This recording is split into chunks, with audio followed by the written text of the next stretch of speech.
মসজিদ হচ্ছে প্রার্থনার জায়গা, মুসলমানদের আল্লাহর কাছে সেজদার জায়গা হচ্ছে মসজিদ। এদেশে 88% মানুষ মুসলমান, সবার অধিকার আছে মসজিদে এসে নামাজ পড়বে, আল্লাহর কাছে প্রার্থনা করবে। সেক্ষেত্রে আমরা সমস্ত দলের প্রতি আহ্বান জানাবো, মসজিদকে আপনারা দুনিয়াবি জায়গা বানাবেন না। মসজিদকে আপনারা কোনোভাবে রাজনৈতিক আপনাদের যে পরিচর্যা কেন্দ্র, আপনারা মসজিদে বসে রাজনীতিটা চালাবেন, সেটা আপনারা করা থেকে বিরত রাখুন।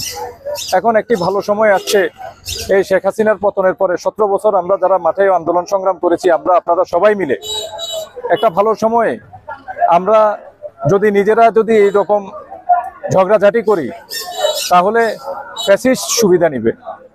আমরা আল্লাহর ওয়াস্তে সবাইকে ধৈর্য ধারণ করতে বলবো, এবং আমরা বলবো যে কষ্টার্জিত যে গণতন্ত্র আমরা পুনঃপ্রতিষ্ঠার লড়াইয়ে সবাই এই কষ্ট করেছি, আমাদের অনেক শহীদ হয়েছে, হাজার হাজার লক্ষ লক্ষ নেতা কর্মী আমরা জেল খেটেছি, নির্যাতন ভোগ করেছি। এখন আমাদের নিজেদের মধ্যে এই ছোটখাটো বিষয়গুলো নিয়ে ভুল বোঝাবুঝির কারণে আজকে ফ্যাসিস্টরা অট্টহাসি দিচ্ছে। আমরা বিনীতভাবে অনুরোধ জানাবো, আমাদের এই যারা এখন আমাদেরকে প্রতিদ্বন্দ্বী ভাবেন, কোনো সমস্যা নেই, কিন্তু আমরা প্রতিযোগিতা করতে চাই খুবই শান্তিপূর্ণভাবে। আপনার সাংবিধানিক অধিকার আছে, আমার সাংবিধানিক অধিকার আছে, গণতান্ত্রিক অধিকার আছে, আমরা সেই অধিকার সবাই সমানভাবে ভোগ করি।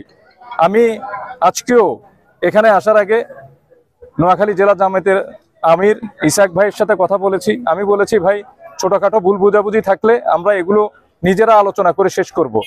আমাদের স্থানীয় এখানকার এই ইউনিয়নের এই যে বাবুল ভাই জাকির, এরা ইউনিয়ন বিএনপির সভাপতি সেক্রেটারি ছিলেন। ওনারা গত পরশুর এই ঘটনার সময় ওনারা অনেক চেষ্টা করেছেন সবাইকে নিবৃত রাখার জন্য। নিবৃত করতে এসে আমাদের অনেক ভাই রক্তাক্ত জখম হয়েছে। আপনারা আজকে আমার সাথে গিয়েছেন, অন্তত 30 জনের উপরে আমাদের আহত নেতা কর্মী দেখে গেছেন। এক পরিবারে 6-7 জন পর্যন্ত আহত হয়েছে, এবং বয়োজ্যেষ্ঠ 65-70 বছরের বৃদ্ধ যারা এখানে নামাজ পড়তে আসছেন তারাও আহত হয়েছেন। আমরা সবকিছুই জানি, আমরা কাউকে দায়ী করছি না, কিন্তু আমরা শুধু এতটুকু বলবো যে আপনি যদি জুলুম করেন, আপনি যদি অন্যায় করেন, আপনি যদি অত্যাচার করেন, তাহলে হাসরে আপনাকে আল্লাহর কাছে গিয়ে এটার জবাব দিতে হবে।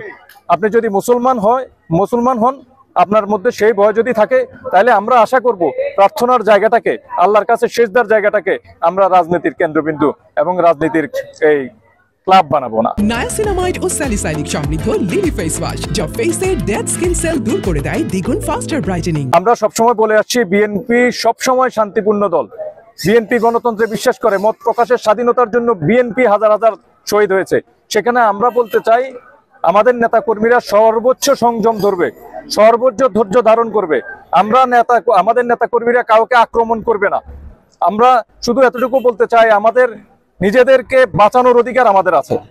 আমাদের উপরে কেউ জুলুম করতে আসলে তাদেরকে প্রতিহত করার অধিকার আমাদের আছে, এটা ধর্মই আমাদেরকে দিয়েছে। কিন্তু আমরা বলতে চাই, আমাদের নিজেদের পক্ষ থেকে আমরা কাউকে আক্রমণ করব না, এবং আমাদের এই অঞ্চলের সমস্ত নেতা কর্মীদের প্রতি আমাদের নির্দেশনা আছে, আমরা সর্বোচ্চ ধৈর্য ধারণ করব। কারণ আমরা গণতান্ত্রিক প্রতিষ্ঠার জন্য, ভোটাধিকারের জন্য আমরা যে লড়াই করছি, সেই লড়াই অব্যাহত আছে, এবং যতদিন পর্যন্ত এদেশে একটি গণতান্ত্রিক আবহ তৈরি না হবে, ততদিন পর্যন্ত আমরা সবাই ধৈর্যের সাথে এটা রক্ষা করবো। এবং জনগণ আমাদেরকে ভোট দিয়ে এদেশ সেবা করার সুযোগ দান করে, অবশ্যই আমরা সবাইকে নিয়ে এই দেশ গঠন করব।